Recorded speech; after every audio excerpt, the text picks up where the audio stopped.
So if you are here, I suspect it is because you have run up against certain B2B buying barriers that you would just as soon obliterate. Yes? All right, well, you are in the right place. We're going to reveal exactly how to do that. But before we do, there's one thing you need to know, and that is that what influences people and their decisions can be surprising. In fact, I would go so far as to say it can be downright strange, particularly when we're talking about B2B.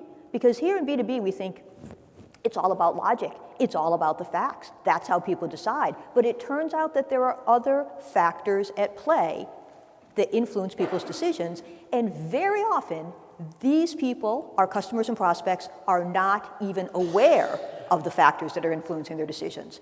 Once we as marketers get our heads around that concept, we are in a much better place to overcome B2B buying barriers. And I'm going to prove it to you because I'm going to take on 5 of the biggest ones. Does this sound good? Yeah. All right. B2B buying barrier number 1. Your prospect won't take a meeting. What you want to do is you want to position the meeting as the opportunity to deliver desirable information. And the bonus is when people find out something they don't know, when they close that information gap, it activates the reward center in their brains. And that releases dopamine, which is a feel-good chemical. So not only are you getting the meeting, but people are going to feel good during the meeting. It's a win-win. All right, barrier number 2 of our 5 barriers. Your company's not the market leader. So what do you want to do? If you don't happen to be the market leader, if you can't point to that and say, well, we're the market leader, you want to highlight the effort that's gone into developing your product or your service. Maybe it's the number of people it took to develop it, or the amount of time. Maybe it took, 15 scientists 2.5 years to create the prototype before they could bring it to market. Or maybe you want to talk about the number of customers that you interviewed before you, issued the next iteration of this. We talked to 1,500 customers, and they gave us input. But, you want to show that the effort, the time and the effort that went into developing your product or service. All right, barrier number 3. The prospect already has a vendor or a supplier. So this happens a lot, right? And it can be kind of be demoralizing. It's like, oh man, I really want to get to you guys, and yet you've already got someone. I get it, you're all set, right?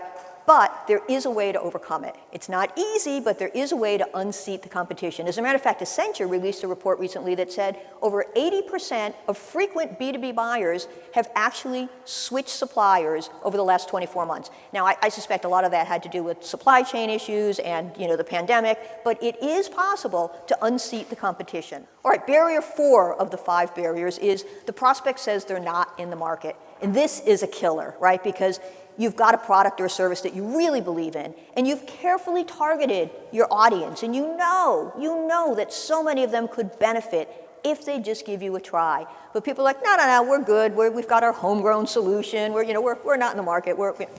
It can be very frustrating. What you want to do is you want to share stories of successful customers, right? And remember, it's the customer who should be the hero of the story. It's not your company. It's not your product or service.